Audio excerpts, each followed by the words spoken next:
Você já se perguntou o que realmente acontece quando a vida chega ao fim?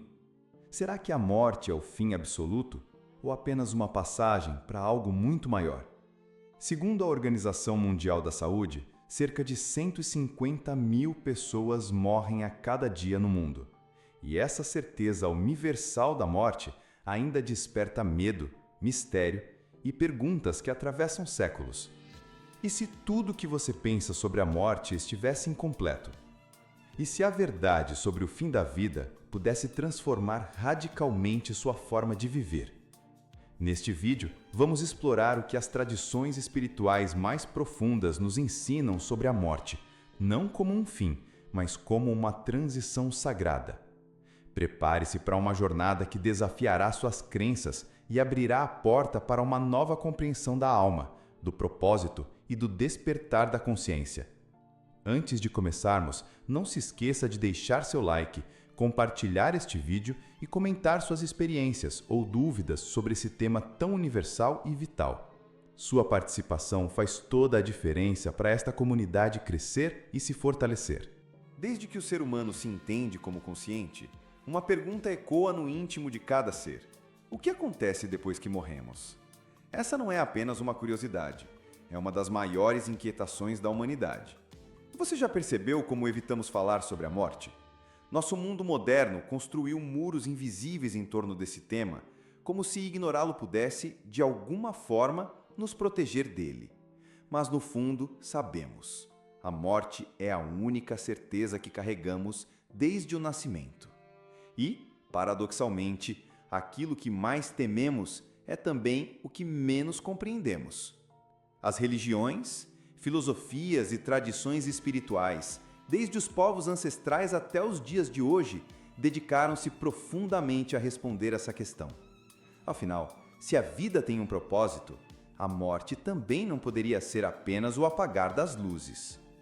Na visão científica mais materialista, a morte é simplesmente o desligamento do organismo. O cérebro para, o coração cessa e tudo termina. Mas será mesmo? Se fosse só isso, por que desde os tempos mais remotos, das cavernas ao século XXI, encontramos registros de rituais, cerimônias, tumbas cuidadosamente preparadas, oferendas e até manuais sagrados para a jornada após a morte? Será que milhões de relatos de experiências de quase morte, visões no leito final e percepções espirituais de diferentes culturas são apenas ilusões? Ou será que existe algo que a ciência convencional ainda não foi capaz de mensurar? Neste capítulo, convido você a mergulhar nessa reflexão profunda. E se a morte não for o fim, mas na verdade um retorno? Um retorno a algo que esquecemos. Um lar espiritual que nossa alma conhece, mas que nossa mente, mergulhada na matéria, não se lembra. Se essa pergunta já tocou seu coração, então você está no lugar certo. Continue comigo, porque as respostas que você está prestes a ouvir podem transformar não apenas sua percepção sobre a morte, mas principalmente sua forma de viver. Quando alguém morre, o que realmente se vai? O corpo, visivelmente, deixa de funcionar. As funções biológicas cessam, o coração para, o cérebro se desliga. Mas será que somos apenas matéria? Essa é uma pergunta que ecoa há milênios e que as tradições espirituais respondem de forma quase unânime. Não, nós não somos apenas esse corpo físico. Ele é, na verdade, uma espécie de vestimenta temporária, uma ferramenta que usamos para experienciar esta vida. Pense no corpo como um carro. Quando o carro quebra, ele para, mas o motorista, aquele que o conduzia, permanece. E assim é a alma, ela simplesmente desce do veículo chamado corpo e segue sua jornada. Segundo o Espiritismo, no exato momento da morte, ocorre um fenômeno chamado desprendimento do perispírito, um corpo sutil que conecta o espírito ao corpo físico. É como se os laços energéticos que seguravam a alma à matéria fossem se desfazendo lentamente, permitindo que a consciência retorne ao mundo espiritual. No hinduísmo e no budismo, esse processo é visto como a liberação do prana, da energia vital. Quando essa energia se dissipa, o corpo morre, mas a consciência, ou Atman, o eu verdadeiro, segue viva, caminhando em direção a outras esferas de existência. O cristianismo esotérico também fala do espírito que retorna à casa do Pai, atravessando planos intermediários, onde é acolhido, orientado e levado a refletir sobre sua existência na Terra. E os povos xamânicos ancestrais falam dos mundos invisíveis, onde os espíritos caminham após deixar a matéria, guiados por ancestrais, animais de poder e entidades espirituais. Curiosamente, até dentro da própria ciência surgem questionamentos intrigantes. Estudos de experiências de quase morte mostram que, mesmo com o cérebro clinicamente desligado, muitas pessoas relatam consciência plena, visões, encontros e sensações indescritíveis que desafiam a lógica materialista. Portanto, embora o corpo físico tenha seu ciclo, a alma não morre. Ela apenas retorna para onde veio, dando continuidade à sua jornada de aprendizado, evolução e transcendência. Mas para onde exatamente ela vai? Essa é a pergunta que vamos explorar no próximo capítulo. Imagine por um instante que a morte seja como atravessar uma grande ponte. De um lado, deixamos a matéria, as dores, as preocupações. Do outro, encontramos um território misterioso, sagrado, invisível aos olhos, mas profundamente real para a consciência. Mas o que exatamente nos espera após cruzar essa ponte? As tradições espirituais de todo o mundo descrevem, com espantosa similaridade, uma verdadeira jornada que a alma percorre após deixar o corpo. No Espiritismo, essa travessia começa com um período de lucidez. Muitos espíritos relatam despertar confusos, alguns ainda próximos ao corpo, sem entender exatamente o que ocorreu. Aos poucos, são acolhidos por mentores espirituais, familiares desencarnados e guias, que os conduzem a colônias espirituais, verdadeiras cidades vibracionais, onde a alma repousa, aprende e se prepara para novos ciclos. No hinduísmo, descreve-se um caminho repleto de estágios. A alma, ao se desprender, carrega consigo o karma, a soma de todas as ações, pensamentos e intenções cultivadas em vida. Esse karma será determinante para definir seu próximo destino: reencarnar, permanecer em planos sutis ou alcançar estados mais elevados de consciência, como o moksha, a libertação do ciclo de renascimentos. No budismo, há a travessia pelo chamado bardo, um estado intermediário entre a morte e o renascimento. Nesse período, a consciência encara projeções de sua própria mente, desejos, medos, apegos, que moldarão seu próximo destino. É como se a própria mente se tornasse o cenário dessa travessia. No xamanismo, a morte é vista como o retorno ao ventre da Mãe Terra e ao Grande Espírito. Atravessamos portais invisíveis, guiados por animais de poder, ancestrais e guardiões espirituais, rumo às terras do Espírito, onde somos recebidos, orientados e preparados para o que vem a seguir. Apesar das diferentes crenças, existe um ponto comum, quase universal. A alma não está sozinha. Sempre há amparo, auxílio e orientação espiritual, especialmente para aqueles que, em vida, buscaram conexão com o sagrado, cultivaram amor, compaixão e consciência. Mas nem todas as jornadas são iguais. O que encontraremos do outro lado está profundamente conectado com a forma como vivemos aqui e agora, com nossos pensamentos, ações, intenções e escolhas. E talvez você esteja se perguntando: mas quem exatamente nos espera lá? Essa resposta está no próximo capítulo. Se a morte é uma travessia, então quem está do outro lado nos esperando? Será que realmente reencontramos aqueles que amamos ou há algo ainda maior, mais profundo e misterioso nos aguardando? As tradições espirituais são unânimes em afirmar: ninguém atravessa essa jornada sozinho. No Espiritismo, há relatos emocionantes de encontros com entes queridos, mentores e guias espirituais. Assim que a alma se desprende do corpo, especialmente quando está consciente desse processo, é recebida por seres que vibram em amor, empatia e acolhimento. Existem relatos de espíritos que, ainda confusos, são amparados em verdadeiras salas de socorro espiritual, onde recebem auxílio energético, orientação e, principalmente, amor. O conceito de colônias espirituais, como descrito na obra Nosso Lar, revela cidades vibracionais altamente organizadas, onde a alma continua a sua evolução, seus estudos e seu processo de cura emocional e espiritual. No hinduísmo e budismo, surgem as figuras dos devas, seres de luz, e dos bodhisattvas, consciências elevadas que dedicam sua existência ao auxílio dos outros. Eles atuam como verdadeiros faróis no além, guiando, aconselhando e preparando a consciência para o próximo passo, seja a libertação, seja o retorno à matéria por meio da reencarnação. No cristianismo esotérico, surgem os conceitos dos anjos da guarda, arcanjos, mentores espirituais e das chamadas moradas celestiais, descritas por Jesus como "Na casa de meu Pai há muitas moradas". Essas moradas representam dimensões vibracionais, algumas muito sutis e elevadas, outras mais densas, para onde almas apegadas ao ego e à matéria são temporariamente atraídas.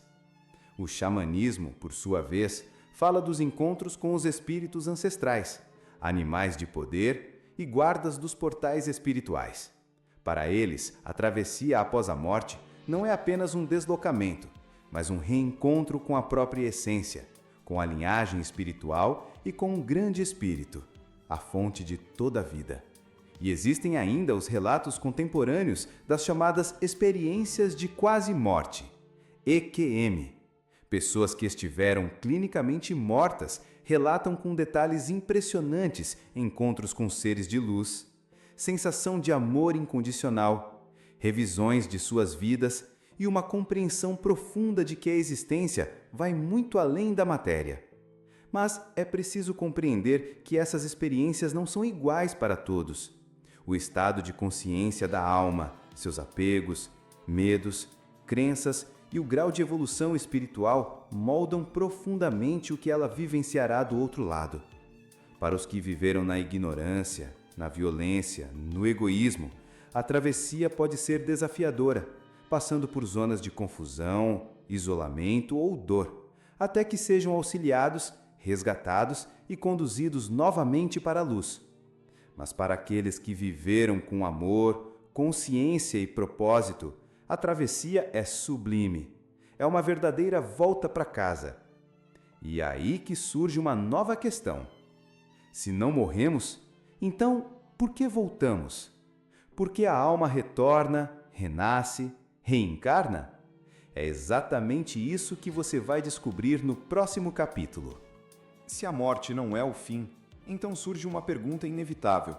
Por que voltamos? Por que a alma reencarna? Qual é o verdadeiro propósito desse ciclo aparentemente interminável de vida, morte e renascimento? Para muitas tradições espirituais, a resposta é clara e profunda. A vida não é uma linha reta, é uma espiral de evolução. Reencarnar não é um castigo, nem um acaso. É uma oportunidade sagrada de crescimento, aprendizado e expansão da consciência. No Espiritismo, a reencarnação é a principal ferramenta da justiça divina. Cada vida é cuidadosamente planejada no mundo espiritual, levando em consideração os aprendizados necessários, os desafios a serem superados e as reparações kármicas que a alma precisa realizar. Não há punição, há educação espiritual. Tudo é baseado na lei de causa e efeito, colhemos o que plantamos. O hinduísmo e o budismo expandem essa visão através da compreensão do samsara, o ciclo de nascimento, morte e renascimento.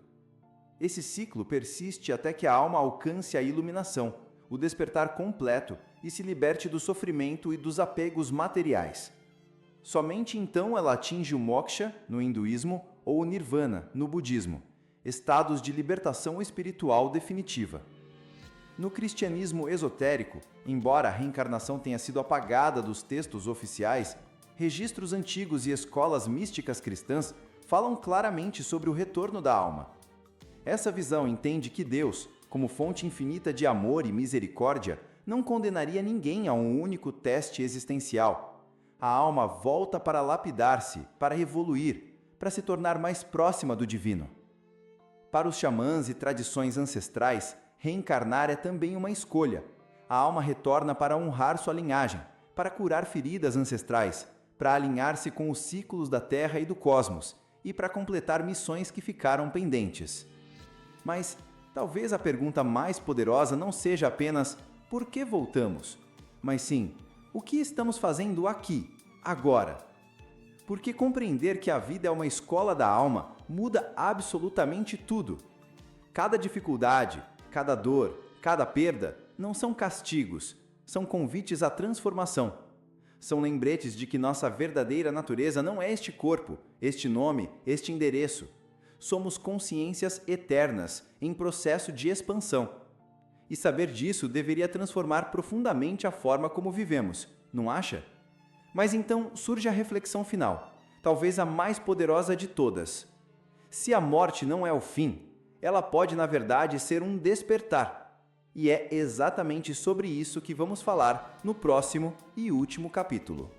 E se tudo o que você acreditou sobre a morte estivesse incompleto? E se na verdade ela não fosse um fim, mas sim um despertar? Quando olhamos para a vida através das lentes das tradições espirituais, percebemos algo transformador. A morte não é uma tragédia, é uma transição. Ela não vem para nos roubar, mas sim para nos lembrar da impermanência, da preciosidade da existência e da urgência de viver com consciência. Porque, no fundo, a pergunta mais importante nunca foi: o que acontece depois da morte? Mas sim, o que estou fazendo com a minha vida enquanto ela pulsa em mim? Saber que somos almas em jornada, que viemos aqui para crescer, aprender, amar, curar e servir, deveria mudar absolutamente tudo. Deveria mudar nossas prioridades, nossos relacionamentos, nossa maneira de encarar as dores, as perdas e até mesmo os pequenos detalhes do cotidiano. A morte é como aquele amigo silencioso que caminha ao nosso lado todos os dias, nos lembrando de que o tempo aqui é finito, mas que a vida, a verdadeira vida, é infinita. Ela não vem nos assustar, ela vem nos acordar. Nos acordar para o fato de que o amor é mais urgente do que as discussões, que a compaixão é mais necessária do que o orgulho, que o servir é mais nobre do que o acumular. E que viver sem consciência, sem propósito, sem conexão com a alma, isso sim é morrer em vida. A verdadeira morte não acontece quando o corpo para. Ela acontece quando deixamos de viver com sentido, com presença, com amor e com consciência. E se você chegou até aqui, essa não é uma coincidência. A vida está te chamando para viver diferente, para lembrar que você não é esse corpo, não é esse nome, não é esse momento passageiro. Você é uma alma eterna, imortal, que está aqui, agora, para se lembrar de quem você realmente é. Então eu te faço um convite. Olhe para a sua vida. O que você ainda precisa curar? O que precisa dizer? O que precisa perdoar? O que precisa viver antes que este ciclo se encerre? E eu te deixo agora com uma pergunta que pode transformar completamente a sua existência. Se a morte não é o fim, então o que você está esperando para começar de verdade a viver? Se essa mensagem fez sentido para você, curta esse vídeo, compartilhe com alguém que você ama e escreva aqui nos comentários: eu escolho viver com consciência. Vamos juntos espalhar essa mensagem, porque quando uma consciência desperta, ela ilumina outras milhares. Gratidão pela sua presença. Nos vemos na próxima jornada.